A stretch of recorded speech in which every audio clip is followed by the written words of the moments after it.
If it says live preparing, it should say. You see? Oh, yes.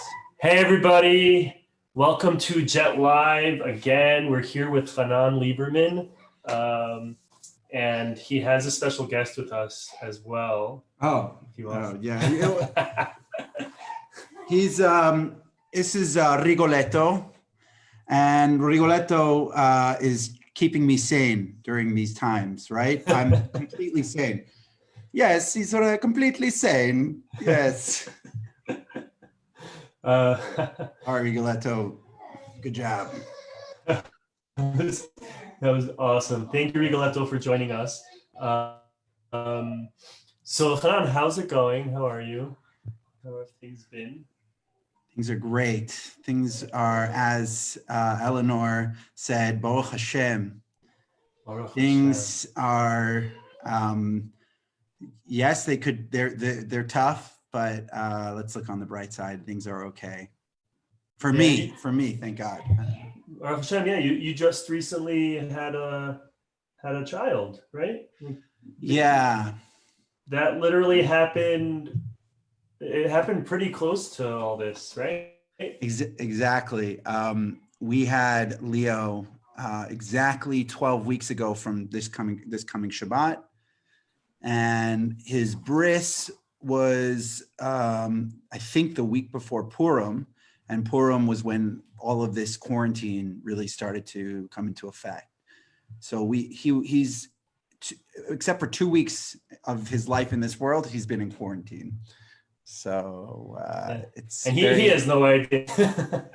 He has no idea, but we can say that part of the heart for us as parents, new parents, we want to share this beautiful child with the world and get all the nachis of his beautiful, cute features.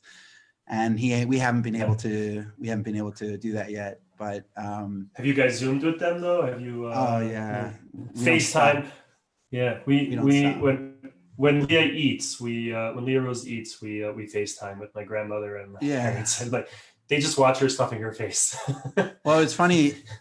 When was it that we bumped into each other on Derech Hervon, and you were, and like I was getting all this, I was like writing down notes from you about like raising children. And I'm not, and she's only 11 months old. So I think it was literally like right after the bris. It was like a week after that. I think it was. Yeah, it was right before Purim. We weren't in quarantine yet. Yeah, we weren't in quarantine yet. We didn't break any rules or anything. We were pretty close to each other too on that corner. Talking. That was great. It was great. It was great to see you then. I hope to see you soon as well. I'm just gonna thank Shlomit for joining us, and Mary Messenger, Sivan Raz. Shmuel Fleischer sends a heart, and Avitam Akalis. And Miriam says that Mati's in karate class, but he's gonna watch later. Yeah, we actually started that a little bit. You guys we were just in the Rothschilds together. We both played Nathaniel Rothschild, and behind the set, we were boxing. We were like, shadow boxing. So maybe there was maybe he was already doing karate. He has a hard punch, so I'm assuming he.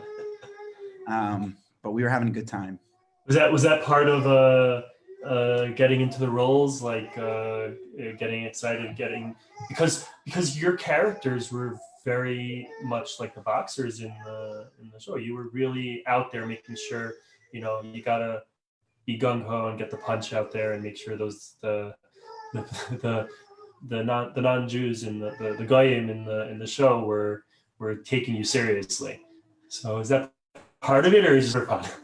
Yeah, definitely. It's part of it. I also personally, and I think there's a couple of other people that I know that before they get on stage and they have to do some act of, where your heart's pounding before you go on stage and you're nervous and you want to get into your body and you want to get into the mindset. So sometimes everyone has their own way of doing it. Some people meditate, some people, just kind of get their like body moving a little bit. I know a couple of people who do this, kind of box a little bit just to feel empowered, feel like they're in control, feel in their body. I also definitely part of the character, and definitely also getting the energy up and feeling like, you know, we have our bodies work and we can rely on them on stage. We don't have to be so nervous because, you know, thank God we have bodies that work. So I think it's both. Baruch Hashem. I actually, it reminds me of when I first came back to Israel in 2015, I did the show Remember My Name, and I was the Nazi, and there was a little girl playing a role. Yasmin Berg was playing the role of the girl, and I had to interrogate her, and I was supposed to be scary, and she was supposed to be scared of me. It wasn't really well.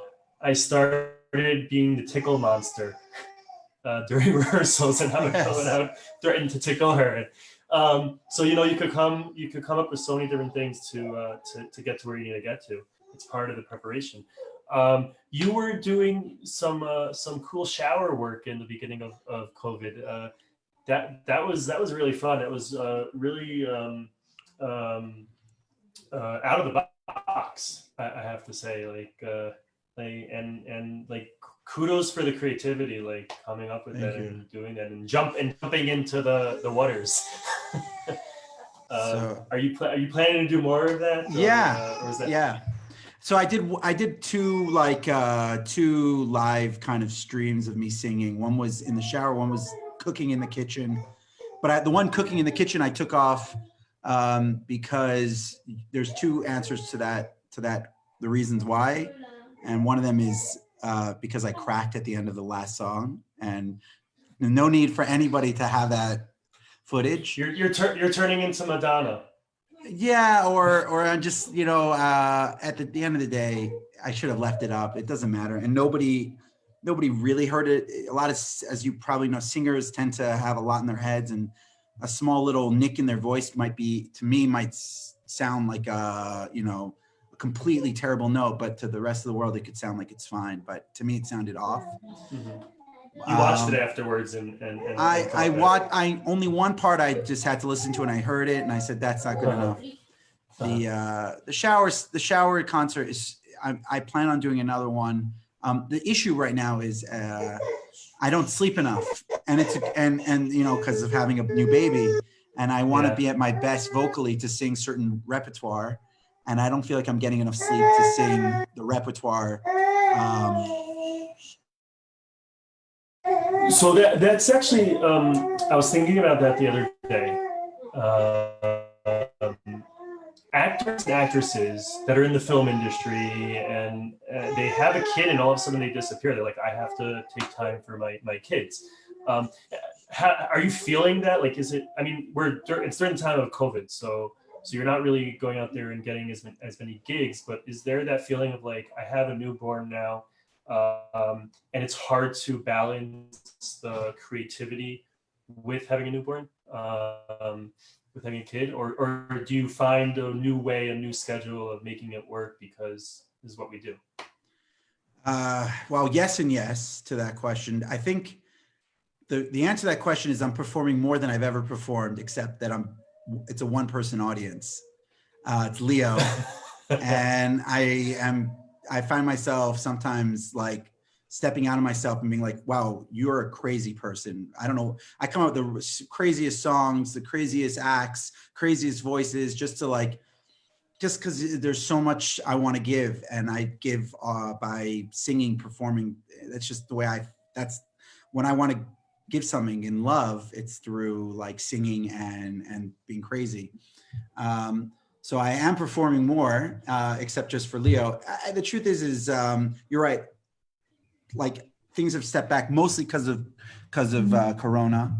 I'm still very involved with my community in San Diego. Shout out to Tiferet Israel in San Diego.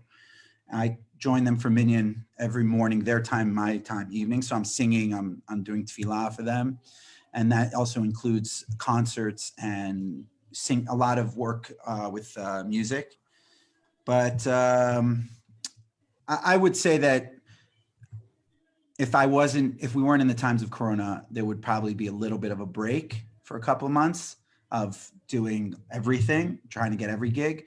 But at the end of the day, I'm looking at this as like a paternity leave. So I'm like very lucky, kind of. I get to be at home a lot. Yeah. I also, this year, I started a rabbinical school with Midreshet Harel, which is a pretty cool program. And on Sunday, Mondays, and Tuesdays, almost all day, I'm learning on Zoom. So that's also, Hmm. basically framed my time. And it's basically, I'm doing a lot more studying, less performing. But if I had the opportunity to perform, I'd be on it. Yeah. I mean, that's Baruch Hashem, like, it kind of like, there are ways that we can see the positive in during these times of where you're having that time now to be with your child, without having to run and get those gigs. And you would have been probably doing it anyways, of like cutting back. And so it all kind of came together. So that is really, really amazing. Do you feel like you're performing more for your daughter? Like, do you guys like, do you do like musicals before bedtime? Do you get into character, uh, bedtime stories? Actually, Dina sings to Leah Rose to sleep every night, the same songs, and it's really beautiful. I love listening to Dina sing those songs. Beautiful voice, and it works sometimes. Doesn't work all the time. The dog Dallas entertains her more. Like, we've realized that if Dallas isn't in the bed, and Leah has a harder time falling asleep. We have to have them both there because she gets distracted. I try. My accents aren't so cool, but I'm working with I told you Tails TV about it before we started live, and so that's Chicken Shed in the United Kingdom, and I have a close relationship with them because of the work I do with Crossroads, and they started doing Tails TV because of Corona. And I actually did a bunch of videos yesterday, and I included Leah Rose in them. And Brian Freeland is writing on Facebook, and Dina read the story to Leah Rose this morning that he wrote. So different things. She still she still leans. We did the Seder, and she stayed up the whole entire Seder. So that Oh, was wow. very entertaining. That was fun. And it was hard to get her to sleep the next few nights. But sometimes when she's eating, she leans her head over and smiles. And I'm like, oh, it's reclining. She got that. um, so yeah, that's a very good question. Sometimes I try, but I think I'm less of a singing. I do sing, but I have danced for her. Sometimes I'll just start dancing, and she'll clap and she'll smile. Weird dances that I don't even know what I'm doing. But I try to tell her stories, and I I get self conscious about it, even though it's my daughter. I get self conscious about telling her a story, and then I'm like, I don't know where I'm going with this. So it's a challenge, but yeah, that's really fun about it, is where we're creating. Um, Shlomit Shlomit wanted to ask you if you're working any repertoire right now. So what type of rep are you working on, if you're working on anything specifically? Um, so absolutely. I actually, every day I warm up my voice, and yeah, I see this as an opportunity to reset. Nobody's working right now. Nobody's auditioning. Nobody's out there doing anything. So it's actually a good opportunity to reset and start working on everything from the ground up. So, like I said, I don't get enough sleep to really sing full opera or full musical theater, but I definitely warm up my voice every day to the high, from low to high. And when I do pull rep, everything, I don't stop singing. I sing everything from chazanut to opera to rock and roll. I mean, I'm on my guitar almost every evening with my wife. We're doing, like, I'm really into Bob Dylan now. My favorite song to sing Leo that's not one of my made up songs is Mr. Tambourine Man. I don't know why. And I'm sure there's a meaning behind Mr. Tambourine Man. and I probably don't want to know what it is, then I'm singing it to my son. But to me, it's just like, I'm singing everything. Repertoire, as far as what I take extremely seriously, I'm sticking to my opera repertoire, tenor repertoire, less Mozart, more lyric tenor repertoire. Like I'm doing a lot of, I'm trying to settle Che Gili da Manina Rudolfo from La Boheme. I'm trying to settle that in my voice so that I can use that in concerts more. But other than that, obviously, all the musical theater rep and just having fun, just singing a lot of fun. That's definitely part of it. If you want to prepare well, gotta have fun with it. What do you do the Bob Dylan voice when you sing the? Yeah, the greatest thing about singing Bob Dylan is if you're off, if you're flat, you're doing it right. So it's like the best thing to sing when you haven't slept enough. You can just sing Bob Dylan and you sound like Bob Dylan because you're so obviously I don't try to do the Bob Dylan voice, but it just comes out when I haven't slept for like a couple hours.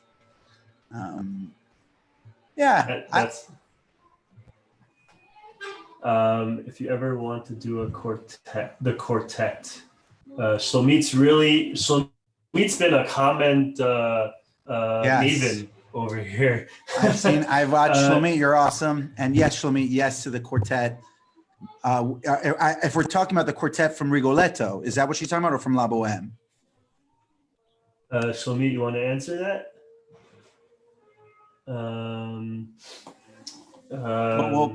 Well, while she's going to answer that, she wanted to know if you can, in a minute or two, sum up what your vocal warm-up is exactly, if you want to share. Yeah, my vocal warm-up is pretty simple. Don't forget, I'm a tenor, so my passaggio is about the C, from C to F or G. So that needs to be warmed up pretty precisely. So what I usually do is I warm up my lower voice first. Like I start from like a low F. And then eventually I get to the passaggio. And sometimes I'll even skip the passaggio because I don't want to get it. If it's too heavy, then I can't sing the high notes. So then I'll skip to the high notes, like a B flat. And you heard the switch, right? So that's where I really have to, that's the passaggio, and that's where I have to focus a lot more. So I'll go up to the high notes, the Bs and the B flats, get that ringing out, and then I'll go to passaggio and I'll align that with my high notes. So if I'm singing a B flat or an A, so now the F and the E have to be aligned with that. So it's going to be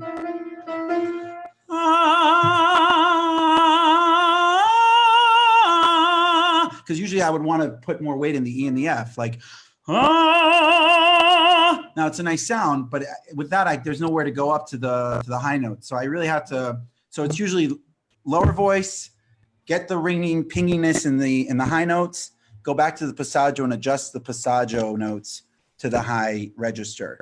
And my problem these days, just to be straightforward and everything, is the E vowel and the U vowel. Those are my vowels that I seem to have hard time navigating, especially F, F sharp, and G. So I usually spend about 5 to 10 minutes on the E and the U vowel, just getting them aligned so that everything feels normal. So yes, that's kind of my warm up. And by the end of my warm up, I'm usually singing my repertoire. I'll jump into Che Gili da Manina Puccini, or I'll sing anything. I'll sing You'll Never Walk Alone, or Bring Him Home, whatever. I love Bringing Him Home. We were Daniel Lewin and I were talking about Jean Valjean and how we would both be understudies if it ever came a chance to do that role, because like it's an amazing role, and just to be able to study that role would be that's really specific. I mean, that's such specificity about your voice to be doing that. That's amazing. Like to just warm up and know exactly, like, you need to have that part of your voice to align I think Um, there's one huge thing I missed out on, and I apologize to all the singers out there who are probably like, scratching their head, like, wait a minute. What I'm having the hardest time with right now actually is not the eval, not the uval, not the passaggio. It's my breath, because I usually walk a lot. I work out, I run, I'm outside constantly. And because I'm sitting and I'm not getting outside enough, I seem to be short of breath, and not sleeping. not sleeping. So I've actually started a lot more doing support work, getting my breath deep, like instead of what do they call it? Setting my voice. What I tend to do naturally is set my diaphragm in this like, but that's really unhelpful for me. So I tend to now, what I'm doing is I'm pushing my stomach out and making everything, and it's actually hard work. And it's something I've been working on the last couple of weeks, and I really have to get back to getting my support back into place. It's like Yeah. doing push-ups or Except it's like it really it's like push-ups, but like you're trying your best not to use your muscles to, like, you don't want your muscles to tense up. You want you them don't want it to exactly it's a difficult it's very difficult for me, because as someone who loves to like play sports, I'm sure you also like to throw a baseball or to shoot a basketball. Football. Strength. You want strength. You want to do the push-ups, but sometimes that's actually like detrimental to the singing voice, and it's hard. It's a hard balance. Yeah, that's the stamina versus strength is always something that that's an issue. Like if you go and you build your muscles so much, then they're too tense. You want to try to keep them supple. Definitely that, and it's interesting that you're saying that, because I don't know how many people really understand that that's really, singers need to deal with the same kind of thing that someone going to the gym needs to deal with, but in a much more specific and very careful way, because you don't want it to be so tense. You want it to be supple, and you want to be able to have that abilities to support and get your breath to be moving. That was amazing. Just like being able to talk about that process and a little bit about that is just like, I'm so happy that we're talking about this. For all of the like the army type people out there, my best example for like singing properly the high notes is the difference between shooting as a sharpshooter and just shooting like up close. I don't know if you remember from the army, but if you're shooting something up close, you have to hold very tight to the. It's just so weird. I'm sorry, this is Facebook Live. I'm talking about shooting, but when you're shooting up close, you really hold on as tight as you can, and you go ba ba ba ba. But when you're shooting as a sharpshooter, you want to hit those. You want to hit the notes. You want to hit the target. You have to loosen up your muscles. You have to rest everything properly, and it's really like it's more of a like let everything just settle. And I kind of use that as an example for those like army people who don't know what I'm talking about. Like, yeah. They do have that exercise in the army. Those exercises there, they have the time where you're just in place and shooting, and then you have the running exercise where you literally run from like a kilometer, like 500 meters or whatever it is, as fast as you can to the range, and you have to learn how to relax yourself or not be so tense when you're with the gun. So that's a great example, actually. I totally agree with you that that's especially in Israel, like that's something that a lot of us know, and it's a great analogy. So Shmuel Lotar, that's what he meant. It's a good, great unit. I thought about getting into it when I went in the army.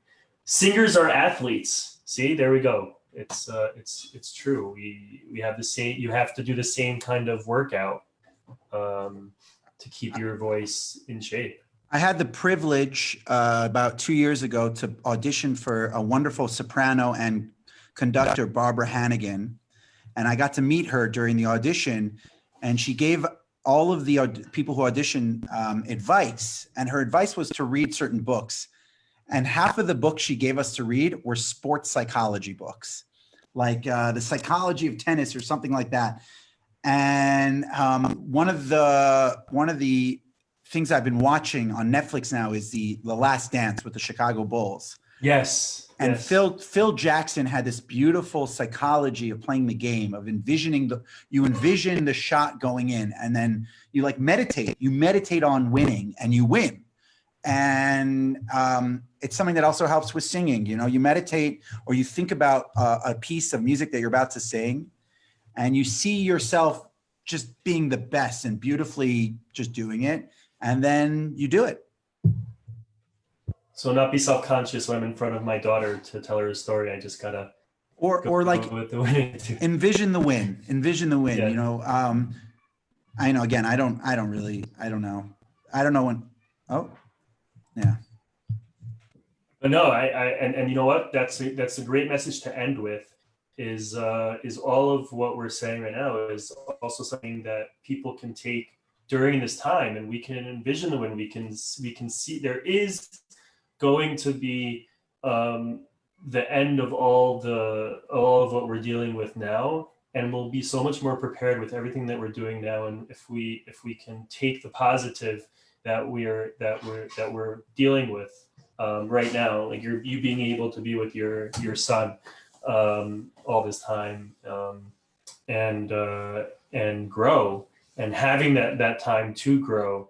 It could be a small growth, it could be a huge growth, but taking that attitude throughout this time, that winning attitude of we can win, we can beat this in any way possible.